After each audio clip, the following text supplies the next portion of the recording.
اللہ سبحان اللہ سبحان اللہ سبحان اللہ اللہ اکبر اللہ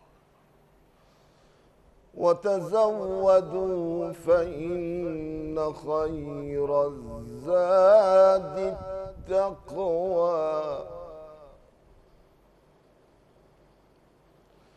واتقون يا أولي الألباب سبحان اللہ سبحان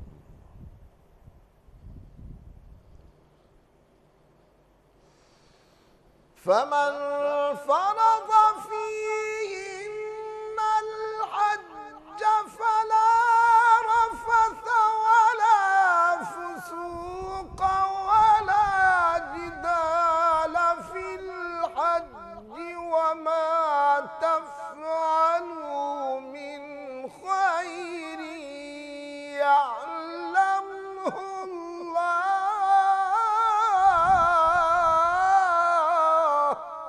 سبحان اللہ سبحان اللہ وتزودوا فإن خير الزاد التقوى واتقون يا أولي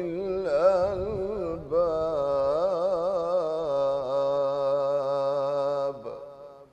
صدق الله العظيم سبحان اللہ سبحان اللہ سورہ بقرہ آیت نمبر 197 قاری صاحب نے تلاوت کی سعادت حاصل کی ترجمہ پیش کر رہا ہوں حج کے مہینے سب کو معلوم ہیں جو شخص ان مقرر مہینوں میں حج کی نیت کرے اسے خبردار رہنا چاہیے کہ حج کے دوران میں اس سے کوئی شہوانی فعل کوئی بد عملی کوئی لڑائی جھگڑے کی بات سرزد نہ ہو اور جو نیک کام تم کرو گے وہ اللہ کے علم میں ہوگا سفر حج کے لیے زاد راہ ساتھ لے جاؤ اور سب سے بہتر زاد راہ پرہیزگاری ہے پس اے ہوش مندو میری نافرمانی سے پرہیز کرو صدق اللہ العظیم خواتین و حضرات جیسے کہ میں نے عرض کیا تھا کہ 3 جید علماء ہمارے ساتھ تشریف فرما ہیں کسی تعارف کی کوئی ضرورت نہیں مفتی زبیر صاحب ممبر اسلامی نظریاتی کونسل پیام صبح کا لازمی جز ہم سب مفتی صاحب سے سیکھتے ہیں تشریف فرما ہیں مفتی محمد عمران صاحب ایک طویل عرصے سے پیام صبح میں تشریف لا رہے ہیں جامعہ کراچی سے انگریزی ادب میں ماسٹرز کیا دین کی خدمت کے لیے زندگی وقف کر دی تشریف فرما ہے ہمارے ساتھ محترم ڈاکٹر محمد زبیر عثمانی صاحب کئی حوالے مفسر قرآن ہیں عالم دین ہیں لیکن ایک اور بہت معتبر حوالہ بہت بڑا حوالہ آپ فرزند ارجمند ہیں مفتی اعظم پاکستان محترم مفتی محمد رفیع عثمانی صاحب مدد اللہ العالی کی تینوں مہمانوں کو تینوں علماء کو اور قاری صاحب کو خوش آمدید کہتے ہوئے پروگرام کا آغاز محترم مفتی محمد زبیر صاحب سے اللہ حج کیوں کرواتا ہے ہم سے فلسفہ حج کیا ہے بسم اللہ الرحمن الرحیم نحمدہ و نصلی علی رسولہ الکریم اما بعد جب ہم حج کی عبادت کا تذکرہ کرتے ہیں تو many angles in one worship کئی جہاتی پہلو ہیں اس کے فلسفے کے اندر ٹھیک اور ان تمام کے تمام جہات اور تمام پہلوؤں پر نظر رکھنا ضروری ہے حج کی جہاں تک فقہی حیثیت ہے تو اللہ رب العزت نے واضح طور پر خود سورہ آل عمران آیت نمبر 97 میں بیان فرما دی وَلِلَّهِ عَلَى النَّاسِ حِجُّ الْبَيْتِ مَنِ اسْتَطَاعَ إِلَيْهِ سَبِيلًا جس کے پاس زاد راہ ہو مکہ تک جانے کا آنے کا خرچہ ہو پیچھے جو افراد اس کے زیر کفالت ہیں ان کا خرچہ نان و نفقہ کا انتظام اس کے پاس ہو ایسے شخص پر حج فرض ہے یہاں ایک چھوٹا سا علمی نکتہ یہ بھی ذکر کر دوں کہ حج کی عبادت میں اللہ خلوص و اخلاص بڑا چاہتے ہیں ساری عبادتوں میں مقصود ہے لیکن امام راضی رحمۃ اللہ علیہ نے یہاں لکھا ہے کہ دیکھو جب نماز کا حکم دینا تھا تو اللہ نے فرمایا اقیم الصلاۃ جب زکوٰۃ کا حکم دینا تھا تو فرمایا آتوا الزکاۃ، جی ہاں، جب روزے کا حکم دینا تھا فرمایا کتب علیکم الصیام، جب جہاد کا حکم دینا تھا تو فرمایا وجاہدوا فی اللہ حق جہادی، لیکن جب حج کی فرضیت کے لیے اللہ نے حکم بیان فرمایا تو لب و لہجہ اور طرز و انداز ہی دوسرا، اور وہ کیا وَلِلَّهِ عَلَى النَّاسِ حِجُّ الْبَيْتِ، اللہ اکبر، اور لوگوں کے لیے ہے، لوگوں پر ہے اللہ کے لیے حج کرنا، اللہ کے لیے، یعنی اس کو جیسے کہ ہم اردو میں کہتے ہیں اللہ کے لیے، اس کے ساتھ ساتھ اس کے اندر یہ بات شامل ہے اللہ کے لیے، یعنی پوری عبادت میں خلوص و اخلاص، خشوع اور خضوع کا اعلیٰ ترین درجہ ہونا چاہیے، اور پوری انسانیت سے مخاطبت ہو رہی، پوری انسانیت سے مخاطبت۔ تو ایک تو یہ ضمناً بات، جی تو فقہی حیثیت اس کی یہ ہے کہ جو صاحب استطاعت ہوگا اس کے اوپر حج فرض ہے، اسلام کا رکن اعظم ہے، اسلام کی علامت اور نشانی کے طور پر احادیث کے اندر اس کو بیان کیا گیا۔ اہل قبلہ کا جو لفظ آتا ہے وہ بھی دراصل ظاہر قبلہ بیت اللہ شریف کو کہا گیا، یہ اس کا ایک پہلو۔ دوسرے طرف اللہ رب العزت یہ چاہتے ہیں کہ حج کی شکل و صورت میں ایک عظیم الشان اجتماع ہو، لیمیز اللہ الخبیث من الطیب، میری پکار اتھارٹی آرڈر اور حکم پر کون آتا ہے، کون اپنے بیوی بچے مال و متاع کو چھوڑے گا، اور میں نے یہاں جنگل میں بٹھایا یہاں پہنچ جائیں، میں پہاڑیوں کے درمیان کا آرڈر دیتا ہوں وہاں پہنچ جائیں، میں خانہ کعبہ کے گرد چکر لگانے کا حکم دیتا ہوں وہ والہانہ انداز میں چکر لگانا شروع کر دیں، میں رمی کا حکم دے رہا ہوں، جو حکم میں دیتا جا رہا ہوں ان کے دماغ میں آیا رہا یا نہیں آ رہا، قواعد کے تو بت توڑ دیے، اصول کوئی چیز نہیں، قاعدہ کوئی چیز نہیں، میرا حکم ہے اصل۔ سبحان اللہ، تو اللہ رب العزت یہ دیکھنا چاہتے ہیں کہ اس آواز پر کون آتا ہے۔ چنانچہ سورہ حج کی آیت نمبر 27 کے اندر اللہ رب العزت نے حضرت ابراہیم علیہ السلام کو کیا حکم دیا، وَأَذِّن فِي النَّاسِ بِالْحَجِّ، حج کی تقریب منعقد ہونے پر لوگوں کو دعوت دو، لوگ آئیں، اور یہاں آ کر کے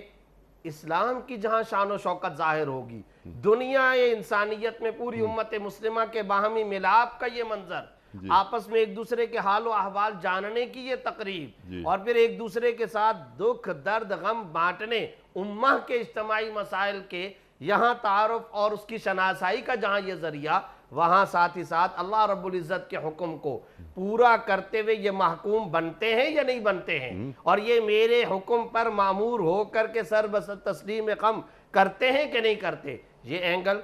قاری طیب صاحب رحمۃ اللہ علیہ ایک اور اینگل بیان فرما رہے، اور وہ کیا، یہی سفر حج آخرت کے سفر کی بھی یادگار ہے۔ اور پھر شاہ صاحب رحمۃ اللہ علیہ، شاہ ولی اللہ صاحب رحمۃ اللہ علیہ نے فرمایا ایک اور اینگل، اور وہ کیا، اللہ امت مسلمہ کو پیام امن کے ذریعے سے امن کا علمبردار اور پیامبر بنانا چاہتے ہیں، اور سفیر امن ان حجاج کو عملی طور پر دنیا کے سامنے بنا کر کے اللہ پیش کر رہے۔ وہ کیسے؟ وہ اس طریقے سے کہ تم جا رہے ہو، انسان تو خیر انسان ہوتا ہے، جانور کی طرف بھی تمہارا اشارہ نہ ہو جائے، بری جانور کی طرف نہ ہو جائے، بحری جانور کی طرف نہ ہو جائے، تم نے کسی کو مارنا نہیں ہے، مارنے کے لیے اشارہ تک تم نے نہیں کرنا، دو چادریں پہنی ہوئی ہیں، اور پھر یاد رکھیے وہ جو آپ نے شروع کے اندر کہا خود سے خدا تک کا سفر، مولانا ابو الحسن علی ندوی رحمۃ اللہ علیہ کی ایک بڑی خوبصورت بڑی پیاری کتاب ہے، اس کا نام ہے اپنے گھر سے بیت اللہ تک، بڑا منظر کھینچا، فرمایا کہ آج کل تو وہ اس شعر کا بھی اس پہ تذکرہ ہے کہ مربت کے احساس کو کچل ڈالتے ہیں آلات، فرمایا کہ یہ جو دجلہ کے کنارے اور یہ جو گنگا جمنا کے کنارے حجاج جاتے تھے، منظرنامہ کیا ہوتا تھا، بیٹی کی میں نے شادی فلان جگہ کرنی ہے، وصیت یہ ہے، مہر میں نے دے دیا ہے، زمین کا معاملہ یہ ہے، ساری کی ساری وصیتیں کر کے باہمی عزیزوں سے ملنے کے بعد جا رہے اپنے آپ کو اللہ کے حوالے، اور پھر بحری سفر 200 سال پہلے 150 سال پہلے تک تو یہی تھا، لبیک اللہم لبیک کی صدائیں، اور یہ روحانیت کو پالش کیا جا رہا ہے، اور پھر یہ عشق اور عقیدت کا والہانہ سفر، اور اس سفر کے اندر ایثار مجاہدے اور قربانی کے بعد جدہ پر جا کر جہاز لنگر انداز ہوتا، اور جا کر کے حجاج سجدہ ریز ہوتے، پھر اس محنت اور مشقت کے بعد اب جا کر کے اس حدیث کا مفہوم سمجھ میں آتا ہے کہ کعبے پہ جب بھی پہلی نظر پڑتی تو ساری کی ساری دعائیں قبول ہوتی تھی۔ تو فرمایا کہ یہ سارے کا سارا روحانیت کا ایک سفر ہے، عقیدت کا ایک سفر ہے، عشق کا ایک سفر ہے۔ تو ہم کہہ سکتے ہیں کہ یہ جو سفر حج ہے اس کے اندر بہت سارے پہلو ہیں، جیسا کہ میں نے بتایا مسلمانوں کی شان و شوکت ظاہر ہو جائے، اللہ کی حاکمیت قائم ہو جائے، سبحان اللہ۔ منافق اور جو ظاہری طور پر صرف بولنے والا ہے اس کے درمیان میں اور مؤمن کے درمیان میں امتیاز و تمیز ہو جائے، پھر آخرت کے سفر کی یادگار ہو جائے، پھر وہاں جا کر کے عشق اور عقیدت اللہ رب العزت اور اس کے احکام کے آگے وہ انسان کے ظاہر ہو جائیں۔ شاید یہی وجہ ہے کہ سورہ حج کی آیت نمبر 28 میں وَأَذِّن فِي النَّاسِ کے بعد جو اگلی آیت ہے اس میں اللہ رب العزت نے ارشاد فرمایا لِيَشْهَدُوا مَنَافِعَ لَهُمْ، یہ لوگ آئیں تاکہ حج کے منافع دیکھیں۔ پہلی بات یہ منفعت نہیں، فائدہ نہیں، منافع، پروفٹس۔ اور پھر دوسرا ساتھ ساتھ میں لفظ بڑا قابل غور لِيَشْهَدُوا، پتہ چلا کہ یہ بیان کی چیز نہیں ہے، یہ آنکھوں سے محسوس کیے جانے، مشاہدہ کیے جانے والی چیز ہے۔ یہ سارے وہ مقاصد ہیں جو حج کے ذریعے اللہ ایک انسان میں پیدا کرنا چاہتے ہیں، اور انہی مقاصد کا حصول در حقیقت یہ ہے کہ جس کے ذریعے سے ہم مقصودی طور پر، مطلوبی طور پر اللہ کے ہاں حاجی بنتے ہیں۔ سبحان اللہ، سبحان اللہ، سبحان اللہ، سبحان اللہ، بلکہ اللہ کے مہمان بن جاتے ہیں ہم۔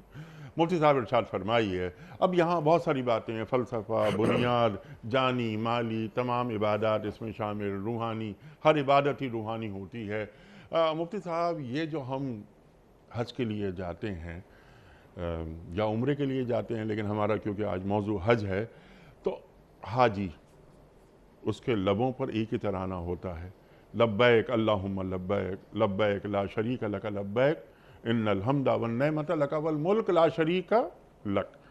یہ پکار ہے یا کسی پکار کا جواب؟ الحمدللہ رب العالمین، نحمدہ و نصلی علی رسولہ الکریم، اما بعد۔ انیق صاحب، ایک بنیادی بات تو وہی ہے جو حضرت ابراہیم علیہ السلام جب آپ سے قرآن حکیم میں اللہ نے فرمایا نا کہ آپ نے اللہ کے حکم سے لوگوں کو دعوت دی، جس طرح قاری صاحب نے ابھی، مفتی صاحب نے بھی اشارہ کیا، اور قیامت تک جو لوگ جاتے رہیں گے حج کے اوپر وہ یقیناً جب لبیک اللہم لبیک کر رہے ہوں گے تو اس پکار کا جواب ہوگا جو حضرت ابراہیم علیہ السلام نے دعوت کے طور پر دی تھی۔ تو یہ بنیادی طور پہ تو جواب ہے، لیکن اس کے اندر کئی ساری باتیں جو بڑی سمجھنے کی ضرورت ہے۔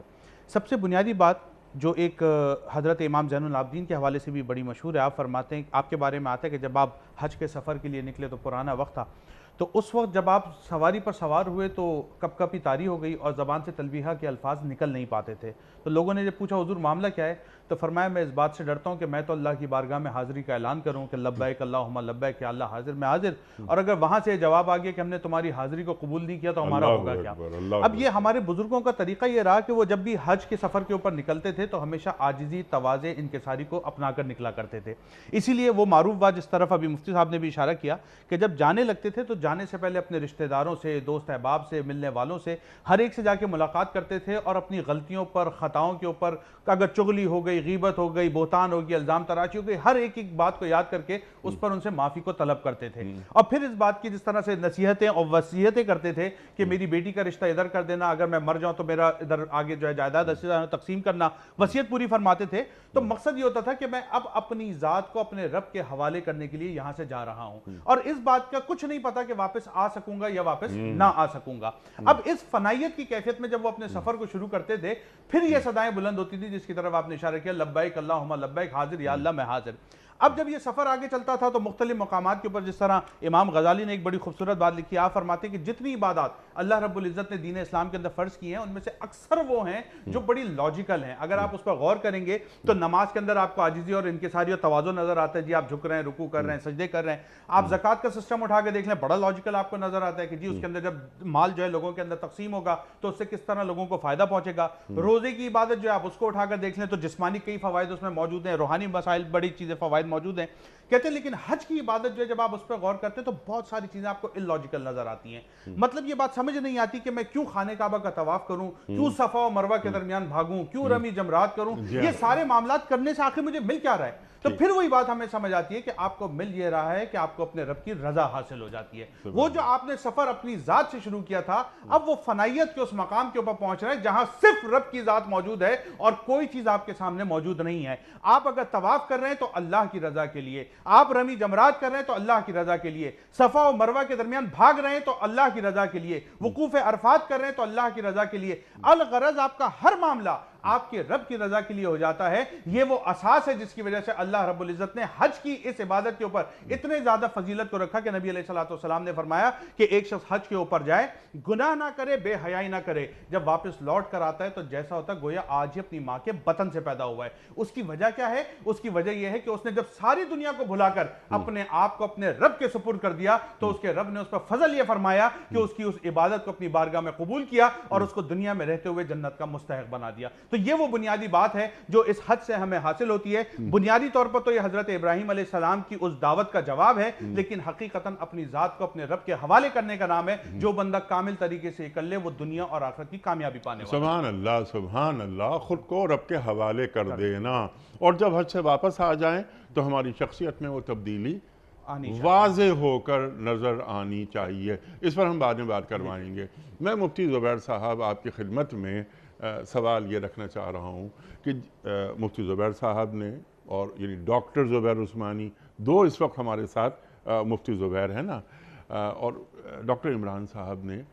ہمیں فلسفہ بتایا، اللہ ہمیں کیوں بلاتا ہے، کیوں حج کرواتا ہے۔ یہ دو کپڑے، یعنی ایک طرح سے ہم نے کفن پہنا ہوتا ہے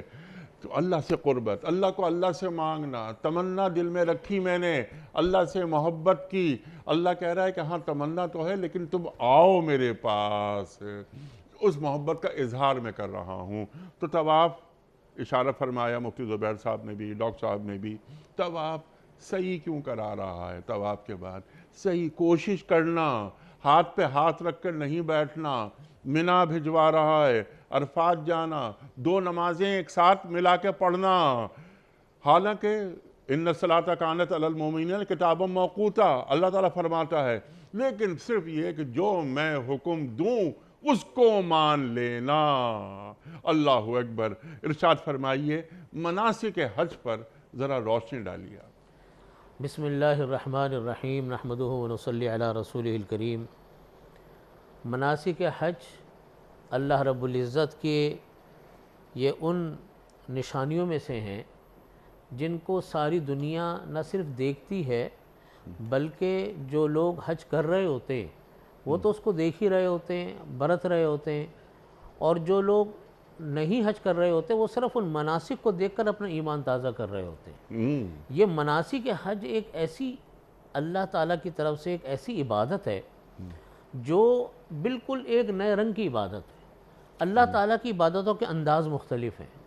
بعض عبادتیں وہ ہیں کہ اللہ تعالیٰ نے ان کی وجوہات بتائی، نماز ہے، روزہ ہے، زکوٰۃ ہے کہ جی یہ زکوٰۃ جو ہے وہ انسان کے مال کا میل کچیل ہے، نماز جو ہے انسان کو پابندی اوقات، تقوی انسان کے لیے پیدا کرتی ہے۔ لیکن حج کے جو مناسک ہیں اللہ تعالیٰ فرماتے ہیں کہ میری عبادتوں کے بہت سارے رخ ہیں، ان میں سے ایک رخ جو ہے وہ یہ ہے کہ اللہ کی عبادتوں کی شان عاشقانہ ہے۔ یہ جو عبادت ہے نا، یہ عبادت عاشقانہ عبادت، سبحان اللہ، کہ جو میں کہہ رہا ہوں بس ویسا کرتے چلے جاؤ۔ مغرب کی نماز نہ پڑھنی ہے تو مزدلفہ میں پڑھنی ہے، چاہے آدھی رات کو پہنچو، جی ہاں، دونوں نمازیں ساتھ میں لاؤ۔ بیت اللہ شریف کی نماز کو چھوڑ دو، 1,00,000 نماز کا ثواب ہے، لیکن نمازیں اب منی میں پڑھنی ہے، اب ثواب وہاں ہے، اب وہاں بیت اللہ شریف نہیں آنا۔ جی ہاں، یہ عبادتیں انسان کو یہ بتاتی ہے کہ اللہ تعالیٰ کے فیصلے کو بلا چون و چرا ماننا ہی دین ہے۔ سبحان اللہ، اس کی لاجک تلاش کرنا، اس کا فلسفہ ڈھونڈنا، اپنا اختیار استعمال، اپنی رائے استعمال کرنا، یہ اللہ تعالیٰ کو پسندیدہ نہیں ہے۔ اللہ تعالیٰ اس عبادت میں ہمیں 2-3 چیزوں کا خاص طور پہ حکم کی تاکید فرماتے ہیں اور جو اس کے فائدے ہیں۔ سب سے پہلا فائدہ گناہوں کے مغفرت، ٹھیک، یعنی اتنی بڑی مقدار میں گناہوں کا معاف ہو جانا کہ علماء نے یہ لکھا کہ جب انسان حج سے واپس آتا ہے اور اللہ تعالیٰ اس کے حج کو قبول فرماتے ہیں، اس کا اثر پوری زندگی میں انسان کے ساتھ ظاہر ہوتا ہے۔ بہت سارے گناہ چھوڑنے کے انسان کو عادت پڑ جاتی ہے، یہاں تک علماء نے لکھا کہ اگر کسی انسان کے واپس آنے کے بعد اس کے اندر اچھے اثرات پیدا ہوئے، نمازوں کا عادی ہو گیا، گناہوں کو چھوڑنے کی فکر پیدا ہو گئی، اعمال صالحہ کی توفیق ہو گئی، یہ اس کے حج کی مقبولیت کی علامت ہے۔ تو یہ جو مناسک حج ہیں، ان مناسک حج کی جو بنیادی شان ہے وہ عاشقانہ عبادت، نمبر 2 اپنے گناہوں کی معافی کی فکر، کہ کم از کم ایک مرتبہ گناہ اس کے سارے دھل جائیں. یہ جو فرمایا نا کیومن ولدتہ امہ، جیسے آج پیدا ہوا، اس کا مطلب یہ ہے کہ اس طرح پاک صاف ہو گیا، اس طرح پاک صاف ہو گیا جیسے بالکل ڈرائی کلین اور صفائی دھلائی ہونے کے بعد ایک چیز پاک صاف ہوتی ہے. اب اس کی نئی زندگی شروع ہو رہی. یہ دوسری چیز ہے. تیسری چیز یہ ہے کہ انسانوں کا ایک اجتماع ہے، پوری دنیا کے ایک ایک خطے کا انسان وہاں موجود ہے. اس اللہ تعالیٰ یہ فرماتے ہیں کہ دیکھو میرے دین کی شان یہ ہے کہ اس کے اندر اجتماعیت ہے. اس میں گورا، کالا اور علاقائی فرق، صوبائی فرق، ملکی فرق، بر اعظم کا فرق، یہ کوئی فرق نہیں. اصل دعوت دینے والی چیز جو ہے وہ کلمہ طیبہ ہے. تمام مسلمان ایک اللہ کے ماننے والے، ایک رسول کے ماننے والے وہ آج یہاں جمع ہیں. یہ اجتماعیت کا درس ہے کہ اپنی زندگی کے ہر شعبے میں صرف بنیاد جو ہے وہ یہ ہے فَمِنْكُمْ کافر فَمِنْكُمْ مومن، سبحان اللہ. کہ اصل چیز جو ہے وہ کلمہ ایمان ہے. جو کلمہ ایمان کے جھنڈے تلے جمع ہو گیا وہ ہمارا بندہ ہے، ہماری عبادتوں کا وہ ہماری عبادتوں کو انجام دینے والا ہے. تو مناسک حج کی یہ تیسری شان ہے. ایک عاشقانہ عبادت، گناہوں کا پاک صاف ہو جانا، اور تیسرا یہ ہے کہ وہ جو ہے اپنے رنگ و نسل کو قربان کر کے ایک اللہ کے جھنڈے کے اور اللہ کے نعرے کے تحت وہ ایک جگہ کے اوپر جمع ہوتا ہے. یہ اور پھر یہ جو مسلمانوں کا ہجوم ہے، اس کے اندر چوتھی چیز جو اللہ تعالیٰ نے بیان فرمائی وہ ہے مشقت، کہ دین کے خاطر مشقت کی عادت ڈالو. اصل عبادت حج کی تو ہے، لیکن عبادت حج کے اندر مال بھی خرچ ہوتا ہے. یہ ان عبادات میں سے جو بدنی عبادت بھی ہے، مالی عبادت بھی، ان کا مجموعہ ہے. اور اس کے اندر اصل چیز ہے مشقت ہر زمانے میں رہتی ہے. اگرچہ ہوائی جہازوں کا زمانہ ہے، نیٹ کا زمانہ ہے، لیکن مشقت حج کی اپنی جگہ پر ہے. یہ بات بتانی یہ ہے کہ دین کے خاطر انسان کو مشقت کی عادت بھی ہونی چاہیے. ان چیزوں کا مجموعہ یہ مناسک حج چل رہا ہوتا ہے. سبحان اللہ، سبحان اللہ. صحیح کی طرف مفتی صاحب نے اشارہ کیا. ایک خاتون کے عمل کو تمام مردوں کے لیے بھی ضروری قرار دے دیا کہ صحیح کی تھی، ہاتھ پہ ہاتھ رکھ کے نہیں بیٹھنا ہے. مناسک کے حوالے سے میں چاہتا ہوں کہ ذرا منا کا قیام، پھر وہاں سے ہم عرفات جاتے ہیں. الحج و عرفہ کی بات بھی ہوئی تو وہاں کی دعائیں، حجاج دعائیں مانگتے ہیں وہ قبول ہوتی ہیں مفتی صاحب، اور حجاج کسی اور کے لیے دعا مانگتے ہیں وہ بھی قبول ہوتی ہے. یہ اللہ کے رسول فرما رہے ہیں صلی اللہ علیہ وآلہ وسلم. وہاں سے مزدلفہ جو مفتی صاحب نے بات فرمائی نا کہ سر جھکانا ہے اللہ کے حکم کے سامنے، جاؤ مغرب اور عشاء وہاں ملا کے پڑھو، اللہ اکبر اللہ، اور کھلے آسمان کے نیچے بیٹھو. صبح اٹھنا ہے، رمی کرنی ہے. تو یہ تمام جو مناسک ہیں یہ اللہ کیوں کروا رہا ہے؟ اس کے اندر کیا کیا حکمتیں ہیں؟ اور پھر جب ہم واپس آتے ہیں دوبارہ اپنے خیمے میں تو ہم میں کیا تبدیلی آتی ہے؟ جب طواف زیارت ہو رہا ہے تو طواف زیارت کے بعد میرے اندر کوئی تبدیلی آنی چاہیے. ارشاد. دیکھیں آپ نے فرمایا سعی کے حوالے سے، تو یقیناً یہ حضرت حاجرہ علیہ السلام کی سنت تھی، اور وہ اپنے صاحبزادے کے پانی کی تلاش کے اندر سعی فرما رہی تھیں، دوڑی تھیں. تو قیامت تک کے لیے آنے والے حجاج کو اللہ رب العزت نے بطور فرض یہ حکم دے دیا کہ یہ کرنا ہے. جیسے بھی حضرت ابراہیم علیہ السلام، حضرت اسماعیل علیہ السلام، حضرت حاجرہ علیہ السلام، حضرت سارہ علیہ السلام، یہ پورے کا پورا جو خانوادہ ہے یہ پورا ایک علمی انسٹیٹیوٹ ہے. اللہ نے ان کی ایک ایک ادا کو امہ کے لیے، انسانیت کے لیے عبادت کا درجہ دے دیا. ضمناً ایک بات یہ بھی سمجھ میں آتی ہے کہ دیکھیں خواتین کے حقوق کے حوالے سے بات کی جاتی ہے تو عورت کی چال کو قیامت تک کے لیے عبادت کا درجہ دے دیا. سبحان اللہ. اور وہ تھی تو عورت، ہونا یہ چاہیے تھا عورتوں پر وہ صحیح ہوتی، لیکن اللہ نے مردوں پر لازم کیا ہے. سبحان اللہ. اس سے بھی ان کی یہ علو شان، علو مرتبت کا اندازہ ہوتا ہے، ان کی شان کی بلندی کا پتہ چلتا ہے. اور اللہ رب العزت کی طرف سے عورت کو عزت اور مرتبہ دیے جانے کا ایک نقطہ بھی اس سے پتہ چلتا ہے. اس کے ساتھ ساتھ منا عرفات کے حوالے سے ایک بات یہ ہے کہ یہ ظاہر مناسک کے حصے ہیں، اور رسول اللہ صلی اللہ علیہ وسلم نے قیام منا فرمایا. جیسا کہ ہم نے ابھی ایک بات کہی تھی کہ اس کا فقہی جو سٹرکچر ہے اور ڈھانچہ ہے اور خاکہ ہے، ہم بمشکل وہ مناسک اور وہ جو فقہی خاکہ ہے وہ بمشکل ادا کر پاتے ہیں، اور توجہ بھی اسی طرف رہتی ہے جی آنے والے سارے حجاج کی، ہم سب کی۔ لیکن ایک بات آپ کو بتا دوں، رسول اللہ صلی اللہ علیہ وسلم کا حج مبارک کیسا تھا؟ آپ کو پتہ ہے بیعت عقبہ یہاں پر ہوئی ہے مینا کے اندر، اور یہاں پر کئی افراد کو آپ صلی اللہ علیہ وسلم نے نہ صرف یہ کہ دعوت اسلام دی بلکہ انہوں نے اسلام قبول کیا۔ آپ اندازہ لگائیے کہ 1 لاکھ کم و بیش 24,000 صحابہ کرام کی معیت میں یہ سفر حج ہو رہا ہے، اور کتنی مشقتیں ہیں، جیسا کہ ہمارے استاد معاذ زبیر اشرف عثمانی صاحب نے بیان فرمایا کہ کتنی مشقتوں والا ہے، اور پھر اس زمانے کی مشقتیں، مگر اس کے باوجود آپ صلی اللہ علیہ وسلم مناسک حج بھی ادا فرما رہے، خذو عنی مناسککم بھی فرما رہے ہیں، مجھ سے حج کے طریقے سیکھ لو وہ بھی فرما رہے ہیں، صحابہ کو سوالوں کے جوابات بھی دے رہے ہیں، سارے مناسک کامل و اکمل طریقے سے ادا کرنے کے ساتھ ساتھ تبلیغ اسلام کا فریضہ بھی انجام دے رہے ہیں، یعنی کیا اعلیٰ درجے کا۔ پھر یہ جو مینا کے قیام کے بعد جو اگلے دن یعنی 9 ذی الحجہ کو، جیسے کہ آج کے بارے میں آپ نے فرمایا حج عرفہ کا نام ہے،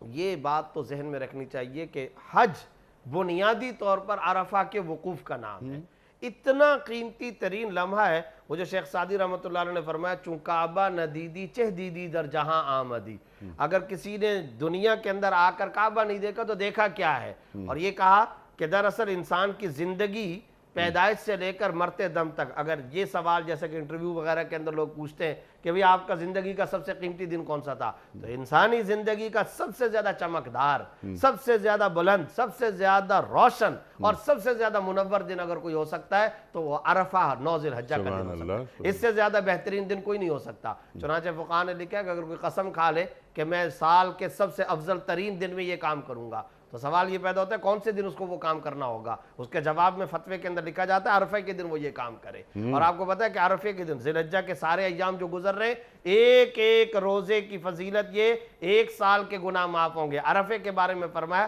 اگر کوئی اپنے مقام پر رہتے ہوئے بھی اس دن کا روزہ رکھ لے اس کے آگے پیچھے کے 2 سال کے گناہ معاف ہوں گے۔ یہ وہ ہے کہ جن کو ولیال عشر کی صورت میں اللہ نے قسمیں کھائی ہیں، ان میں جو ٹاپ آف دا لسٹ جو دن ہے وہ یہ عرفے والا دن ہے۔ اور پھر آپ نے فرمایا کہ یہ جو مانگا کیا ہے آپ صلی اللہ علیہ وسلم نے، دعاؤں کا تذکرہ پوری زندگی میں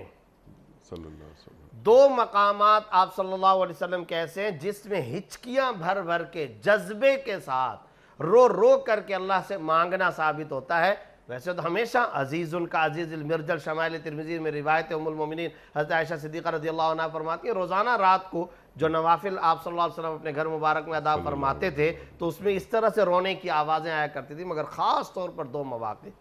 بدر کا موقع، اور آپ کو پتہ ہے کہ بدر والے دن وہ جو خاص مخصوص ہودج اور خیمہ بنایا گیا تھا، حضرت سیدنا صدیق اکبر رضی اللہ تعالیٰ عنہ کے علاوہ وہاں آنے کی کسی کو اجازت نہیں تھی، پیچھے وہ کھڑے تھے اور پورا دن آپ صلی اللہ علیہ وسلم پوری رات مانگ رہے ہیں اللہم لو تہلک هذه العصابہ لن تعبد الى یوم القیامہ، اے اللہ مختصر سی جماعت آج اگر یہ شکست کھا گئی قیامت تک تیری پرستش نہیں ہوگی، تیری عبادت نہیں ہوگی، تجھے نہیں پوجا جائے گا۔ بار بار فرماتے جاتے ہیں، اور سیدنا صدیق اکبر رضی اللہ تعالیٰ تسلی دیتے جاتے ہیں یا اللہ یا رسول اللہ، اللہ تعالیٰ اپنا وعدہ پورا فرمائے گا، آپ غم نہ فرمائیں، آپ فکر نہ فرمائیں۔ دوسرا جو موقع ہے وہ عرفے کے دن کا ہے، اور وہ جو نقشہ احادیث کے اندر آتا ہے کہ منڈیر سی تھی جس میں آپ صلی اللہ علیہ وسلم کھڑے ہو کر کے دعا فرماتے تھے، پیچھے حضرت علی رضی اللہ تعالیٰ عنہ کھڑے ہیں، اور وہ اونٹ کی مہار حضرت اسامہ بن زید، حضرت ابوبکر صدیق، یہ صحابہ کرام 1 لاکھ کم و بیش 24,000 صحابہ کرام۔ روایات کے اندر آتا ہے کہ کھڑے ہو کر کے بے چینی کے ساتھ کعبے کی طرف رخ کر کے دعا مانگتے تھے، اور مانگتے جاتے تھے، پسینہ اور گرمی اور اس شدت کے ساتھ ہچکیاں اور رونا اور پھر اللہ سے مانگنا، یہاں تک کہ روایات میں آتا ہے کہ کھڑے کھڑے دعا مانگتے مانگتے جب تھک جاتے کچھ دیر کے لیے سستانے کے لیے نیچے بیٹھتے تھے، ابھی وہ بیٹھتے ہی تھے کہ پھر دوبارہ کھڑے ہو جاتے تھے، پھر بیٹھتے پھر ذرا کھڑے ہو جاتے تھے، احرام مبارک کی جو چادر مبارک وہ ذرا نیچے کو ڈھلک جاتی، حضرت ابوبکر صدیق رضی اللہ تعالیٰ وہ چادر کندھے پر اوپر رکھ لیا کرتے تھے۔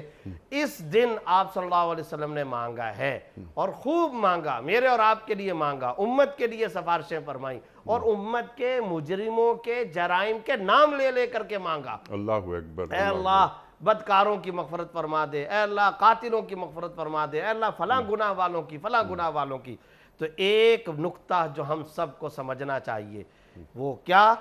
سب سے زیادہ قبولیت دعا کا جو موقع ہے وہ عرفے کا دن ہے. اور ہمارے اکابر بزرگان دین اولیاء کرام کا طریقہ یہ رہا، خیمے سے نکل جاتے تھے، پہاڑ کی کہیں اوٹ کے اندر کہیں پر کوئی جھاڑیاں نظر آ جائیں، خیمے کہیں کونے کے اندر، کہیں چٹان پر جا کر، کہیں دائیں بائیں جا کر کے. اور میں ذرا حجاج کو جس وقت ٹریننگ وغیرہ ہوتی ہے تو پورے مناسک کی ادائیگی کے دوران، آج آپ کے پروگرام میں بھی یہ بات ذکر کرتا ہوں، میں ان سے کہتا ہوں اس کو حصی طور پر یوں مثال سے سمجھو،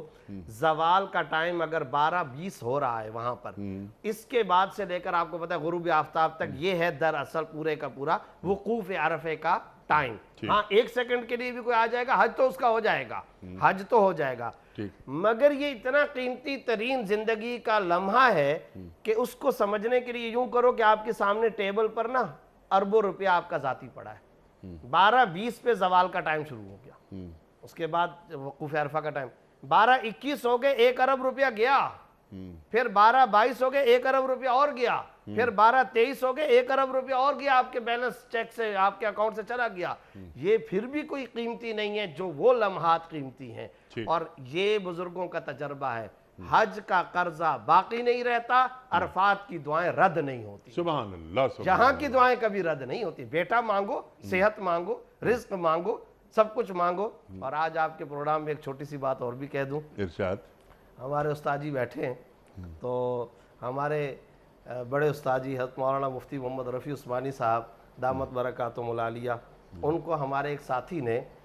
عرفات سے فون کیا، فون پر کہا کہ آج عرفے کا دن ہے اور میں عرفات کے اندر ہوں. تو حضرت کے والد ماجد ہمارے استاد محترم نے ان کو کہا کہ حضرت مولانا زبیر اشرف صاحب کے لیے آپ بیٹے کی دعا مانگیں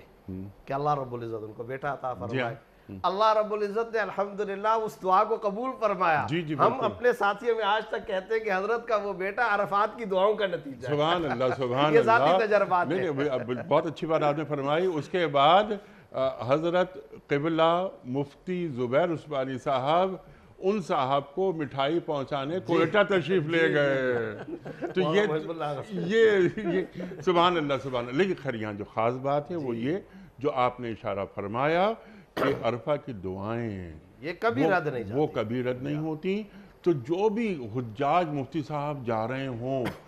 تو ان سے دعا کی درخواست ضرور کرنی چاہیے کہ ہمیں اپنی دعاؤں میں ضرور یاد رکھیں، کیونکہ حجاج جو اپنے لیے دعا مانگتے ہیں وہ بھی قبول ہوتی ہے اور جو دوسروں کے لیے دعا مانگتے ہیں وہ بھی قبول ہوتی ہے. ایک بات تو یہ جو بہت اہم بات مفتی صاحب نے عطا فرمائی. اب یہاں بہت ساری باتیں نکل کر آئی ہیں، وقت بھی اب ختم ہو رہا ہے رفتہ رفتہ ہمارے پروگرام کا. مکے نے دیا خاک جنیوا کو یہ پیغام، جمعیت اقوام کے جمعیت آدم، تو جمعیت آدم موجود ہے وہاں. وہ جو بات آپ فرما رہے تھے، ایک اور بات میرے ذہن میں آئی تھی اس خطبے کے حوالے سے. سامنے کون ہیں؟ حجاج ہیں، صحابہ ہیں، اہل ایمان ہیں. اللہ کے رسول صلی اللہ علیہ وآلہ وسلم خطاب فرماتے ہیں تو ایھا الناس ایھا الناس ایھا الناس. سامنے تو صحابہ ہیں تو ایھا الناس. دین کا پیغام کتنا بڑا ہے. ارشاد. دیکھیں انیق صاحب، 2-3 باتیں ہیں جس پہ ہمیں غور کرنے کی ضرورت ہے. ایک تو ہے انڈیویجول کیپیسٹی کے اندر حج کے فوائد، جس کے اوپر ہم نے گفتگو کی کہ آپ خود سے سفر شروع کرتے ہیں اور خدا تک پہنچ جاتے ہیں. دوسری طرف آپ دیکھیں جو کہ کلیکٹیو اس کے فوائد ہمیں نظر آتے ہیں، وہ اس میں ہمیں یہ پہلی چیز نظر آتی ہے کہ جب لوگ اپنے گھروں سے نکلتے ہیں نا، اگر ماضی کے اندر 30 لاکھ افراد نے حج کیا، انشاءاللہ آئندہ بھی کریں گے، ابھی کچھ کرونا کے ایشوز ہیں تو 10-12 لاکھ کی اجازت دی گئی ہے. گویا اگر 10 لاکھ لوگ بھی نکل رہے ہیں تو یہ 10 لاکھ لوگ نہیں ہیں، 10 لاکھ خاندانوں کے لوگ آ رہے ہیں. اور 10 لاکھ خاندان جن علاقوں میں بستے ہیں وہاں کا اس کا مطلب یہ ہوا 10 لاکھ علاقوں سے اور محلوں سے لوگ اپنے سفر کو شروع کر رہے ہیں. گویا حج جب ہوتا ہے تو پوری دنیا کے اندر مسلمان جہاں ہوتے ہیں ان میں ایک تحریک پیدا ہو جاتی ہے. تو اب اس تحریک کو ہم نے اصل میں فائدے مند بنانا ہے، اس سے ہم نے نفع کو حاصل کرنا ہے. ایک کیفیت تو وہ ہے جو انڈیویجول سطح پہ آپ نے فرمایا کہ ان کے لیے دعا کروائیں اور اپنے لیے معاملات کی اصلاح کی کوشش کریں. دوسری طرف ہمیں یہ دیکھنا ہے کہ جب ساری دنیا سے مسلمان اس حج کے مقام پر جمع ہو رہے ہیں تو ان کے آنے اور جانے سے فوائد کیا حاصل کرنے ہیں ہمیں. اب جس طرح سے ایک بات آپ نے کی کہ وہاں پر جو خطبہ ہو رہا ہے تو یقیناً جو وہاں کے بڑے لوگ ہیں وہ اس بات کو سمجھتے بھی ہیں، جانتے بھی ہیں کہ وہ اسلام کا ایک عالمگیر پیغام ہمیشہ وہاں سے دیا جاتا ہے. اور دوسری طرف یہ اسلام کے کامل ہونے کی اور قیامت تک کے لوگوں کے لیے عالمگیر مذہب ہونے ہونے کی بھی ایک نشانی ہے کہ اس کے اندر جب گفتگو کی جائے تو صرف مسلمانوں سے مخاطبت نہ ہو بلکہ پوری انسانیت سے مخاطبت کرنی چاہیے، جس میں امن بھی ہوگا، آپس کے پیکٹ بھی ہوں گے اور اس سے متعلقہ دیگر امور بھی ہوں گے۔ لیکن وہ مسلمان جو ادھر پوری دنیا سے سفر کر رہے ہیں، آ رہے ہیں اور جا رہے ہیں، ان کو کیا کرنا ہے؟ انہوں نے تو اپنے وہ تمام مناسک بھی ادا کرنے ہیں جو حج کے ہیں، اللہ رب العزت سے قربت کے معاملات بھی طے کرنے، لیکن وہ لوگ جو ان کو آتا اور جاتا دیکھ رہے ہیں ان کے اوپر بھی لازم ہے کہ وہ ان سے ان تمام چیزوں کو سیکھتے چلے جائیں، وہ معاملات جو حج کے اوپر ادا کر کے آ رہے ہیں۔ کیا مطلب ہوا؟ مطلب یہ ہوا کہ وہ فنائیت، وہ اپنے آپ کو اللہ کے حوالے کرنا، وہ اپنی تمام خواہشات کو اللہ کی خواہشات کے تابع کرنا،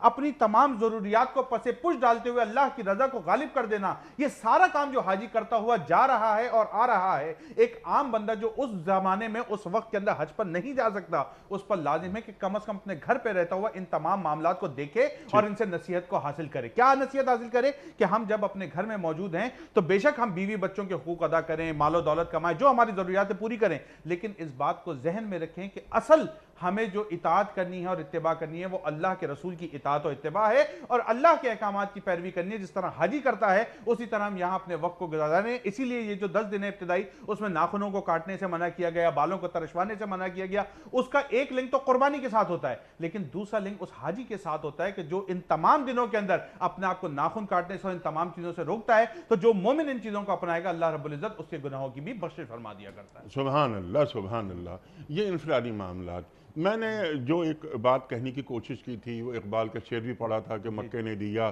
خاک جنیبہ کو یہ پیغام، جمعیت اقوام کے جمعیت عالم، جتنے افراد جمع ہو رہے ہیں، یعنی ایک ہماری اجتماعیت کا مظہر بھی تو ہے نا۔ تنہا نماز پڑھتا ہے آدمی، پھر وہ جماعت کے ساتھ نماز پڑھتا ہے، پھر وہ جمعے کی نماز پڑھتا ہے، پھر وہ عید کی نماز پڑھتا ہے، اب یہ اجتماع بڑھتا جا رہا ہے۔ حج سب سے بڑا اجتماع۔ مفتی صاحب، آپ آج کے پروگرام کا یہ آخری سوال ہے آپ کی خدمت میں، ارشاد فرمائیے کہ اس وقت 58 کنٹریز ہیں OIC کے، ہمارے صدور، ہمارے وزرائے اعظم جن کے دلوں میں کلمہ طیبہ کی شمع روشن ہے، ہم وہاں بیٹھ کر، یعنی بیت اللہ میں بیٹھ کر، یہ ہمارے 58 سربراہ یہ بیٹھیں اور اپنے اگلے حج تک کے امت کی سطح کے چند مسائل وہ طے کریں کہ ہمیں ان مسائل کو طے کرنا ہے، اور جب ہم اگلے سال آئیں گے تو ہم دیکھیں گے کہ ہم کتنے کامیاب ہوئے اور کتنے ناکام ہوئے۔ تو امت کی سطح پر کیوں نہیں ہم حج کو اپنے لیے مفید ہے نا، فائدہ مند ہے نا حج، تو حج دنیاوی طور پر یعنی مادی طور پر بھی فائدہ مند ہے اور روحانی طور پر بھی۔ تسخیر کائنات کرنی ہے، انتم العالون ان کنتم مومنین، تمہیں کامیاب ہونا تھا اگر تم مومن ہوتے۔ اس بات کو اس انداز سے لیا جائے تو ہم کیوں نہیں استعمال کرتے؟ ہم اکنامک پالیسیز بنا لیں اپنی۔ کیا یہ ضروری ہے کہ ڈالر میں ہی ٹریڈ ہو؟ کیا یہ ضروری ہے کہ ہم جاہل رہیں؟ ہم کوئی ایکسپرٹ کالونیز بنا لیں کہ جہاں پر دنیا کو رول کرنے کے جو علوم ہیں انہیں حاصل کیا جائے۔ 6-8 بڑے ممالک ہیں نا مسلمان ریاست، ان میں 50,000 1,00,000 ہمارے بچے بچیاں پڑھیں وہاں، اور پھر کوئی 20-25 سال 50 سال 100 سال 50-100 سال امت کی سطح پر کوئی بڑا وقت نہیں ہوتا۔ ارشاد۔ بہت آپ نے اہم بات فرمائی انیق صاحب۔ بات یہ ہے کہ جتنے وہاں پر سربراہان مملکت جمع ہوتے ہیں اور بڑے بڑے وزراء پوری دنیا کے ڈیلیگیشنز آتے ہیں، اگر ہم تھوڑی سی بھی کوشش کریں اس اجتماع سے فائدہ اٹھانے کی اور مل بیٹھ کر اپنا کوئی نظام سیٹ کرنے کی، تو پوری دنیا کے اندر اتنا بڑا چینج آ جائے کہ اس کا آپ اندازہ نہیں لگا سکتے۔ مثال کے طور پہ میں 2-3 بنیادی باتوں کو عرض کرتا ہوں۔ پہلی چیز ہے کہ اپنا اکنامک سسٹم ہم ایک ایسا بنائیں کہ کم از کم بیٹھ کر آپس میں مشورہ تو کریں کہ ہم کس طریقے سے اپنے اکنامک سسٹم کو ایسے بہتر بنا سکتے ہیں کہ ہم اسلامی ملکوں کے درمیان ہمارے ویزے فری ہوں، ہماری ٹریڈ فری ہو، ہمارا آنا جانا اس طرح ہو جیسا کہ یورپ کی کنٹریز کے شنگن ممالک آپس میں آتے جاتے ہیں۔ سبحان اللہ۔ ہمارے ہاں تو اسلامی ملکوں میں آنا جانا دوبھر ہے، عذاب ہے۔ اگر ہم ایک قدم بھی ایک حج پہ اٹھا لیں تو پتہ نہیں چند سالوں کے اندر آپ دیکھیے کہ دنیا کے اندر انقلاب آئے۔ جو اہل ثروت ممالک ہیں وہ غریب مسلمان ریاستوں کی مدد کریں، یہ ان پر ذمہ داری دین عائد کرتا ہے۔ ہمارے مسلمان ریاستوں سے جہل کو نکالا جائے، ریسرچ کیوں نہیں ہوتی، یا R&D پر کام کیوں نہیں ہوتا، تو یہ حج کے اس مبارک موقع کو استعمال کیا جائے اور فوائد حاصل کیے جائیں۔ دوسری بات میں عرض کر رہا تھا کہ ہمارا تعلیمی نظام اس وقت ہمارے انحطاط کا ایک بہت بڑا اہم سبب ہمارے ہاں کا تعلیمی نظام ہے۔ تعلیمی نظام ایسا ہے کہ وہ ہمارے نوجوانوں کو نہ پکا مسلمان بننے دیتا ہے، نہ پکا اپنا ہم وطن بننے دیتا ہے۔ ہم پورا مسلمان ممالک کے جو بنیادی ڈھانچہ ہے تعلیم کا، وہ ہمارا ایسا ہو کہ ہم ایک پکے مسلمان بھی ہوں اور ایک اچھے تعلیم یافتہ انسان بھی ہوں۔ تیسری بات کہ جو خطبہ حجۃ الوداع ہے، نبی علیہ السلام کا ایسا انسانی چارٹر ہے کہ وہ رہتی دنیا تک ایک ایک حرف اس کا زندہ اور جاوید ہے۔ سبحان اللہ۔ میں چھوٹی سی ایک مثال دیتا ہوں۔ آپ صلی اللہ علیہ وسلم نے وہاں یہ فرمایا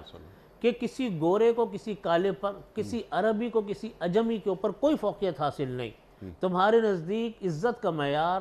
اور ذلت کا معیار تمہارے نزدیک تقویٰ ہے، ان اکرمکم عند اللہ سبحان اتقاکم۔ اللہ۔ آج پوری دنیا، پہلے بھی زمانے جاہلیت میں عرب قوم اور غیر عرب قوم کی جہالت کی گمراہیوں میں بھٹک رہے تھے، آج بھی ہم علاقائی تعصب میں، قومی تعصب میں، لسانی تعصبوں میں بٹے ہوئے ہیں۔ یہ پورا خطبہ حجۃ الوداع ایک انسانی چارٹر ہے۔ اس کا ایک ایک لفظ کو ہم پڑھیں اور ہم رہنمائی حاصل کریں، اور اس کو نصاب میں لائیں۔ نصاب میں کیوں شامل نہیں ہے یہ خطبہ حجۃ الوداع؟ تمام تعلیمی اداروں میں اس خطبے پر گفتگو ہونی چاہیے، کم از کم مسلمان ریاستوں میں۔ حالانکہ یہ تو جیسے آپ نے فرمایا یہ عالمی انسانی منشور ہے۔ مفتی زبیر عثمانی صاحب آپ کا بڑا شکر گزار، مفتی زبیر صاحب آپ کا بڑا ممنون، مفتی عمران صاحب بہت شکریہ آپ تشریف لائے، اور قاری اکبر مالکی صاحب آتے رہیے ہمارے پروگرام میں۔ سبحان اللہ سبحان اللہ، اللہ تعالیٰ نے آپ کو ایک خصوصی لہن سے نوازا ہے۔ خواتین و حضرات، آج یہ پروگرام ہم نے یہ حج کے موقع پر یہ خصوصی پروگرام ہم نے آپ کی خدمت میں پیش کیا۔ بہت اہم گفتگو عطا فرمائی ہمارے معزز علماء نے۔ خواتین و حضرات، جو گفتگو یہاں ہوئی، پورا حج کا فلسفہ، حج کی روح، ایک حاجی کو اللہ کیسا دیکھنا چاہتا ہے۔ جو حج کے سفر نامے ہوتے ہیں وہ بھی پڑھنے سے تعلق رکھتے ہیں، وہ قلم سے نہیں لکھے جاتے، وہ دل سے لکھے جاتے ہیں۔ ایک سفر نامہ میرے ہاتھ میں ہے، اللہ کعبہ اور بندہ۔ یہ اللہ کعبہ اور بندہ یہ ڈاکٹر آصف محمود جاہ کی تصنیف ہے، اور انہوں نے وہاں بیت اللہ کے سامنے بیٹھ کر، اور جب مدینہ منورہ تشریف لے گئے تو وہاں آپ نے روضہ رسول کریم صلی اللہ علیہ وآلہ وسلم کی جالیوں کے سامنے بیٹھ کر کچھ تحریر کیا۔ لیکن یہ الفاظ وہ ہیں، یعنی پورا حج کے مناسک اور یہ تمام مقامات جس طرح آپ نے بیان فرمائے، محسوس یہ ہوتا ہے کہ جیسے ہم خود ڈاکٹر آصف کے ساتھ حج کر رہے ہوں۔ یہ ایک بڑا خاص معاملہ ہوتا ہے، یہ بندے کا اللہ سے کیا تعلق ہوتا ہے۔ ڈاکٹر آصف محمود جاہ صاحب، آپ کو بہت مبارک ہو کہ آپ نے اتنا شاندار یہ حج کا سفر نامہ لکھا، اللہ آپ کو اس کا اجر دے۔ خواتین و حضرات، آج حج کا دن ہے، وہ سب بہت مبارکباد کے مستحق ہیں کہ جو آج وقوف عرفہ کر رہے ہیں، اور ہم یہ چاہتے ہیں کہ اللہ تعالیٰ، اس سال تو ہم نہیں جا سکے لیکن اگلے سال ضرور ہم وقوف عرفہ میں ان کے ساتھ کھڑے ہوئے ہوں اور دعائیں مانگ رہے ہوں۔ اپنے میزبان انیق احمد کو کل تک کے لیے اجازت دیجیے۔ خدا حافظ۔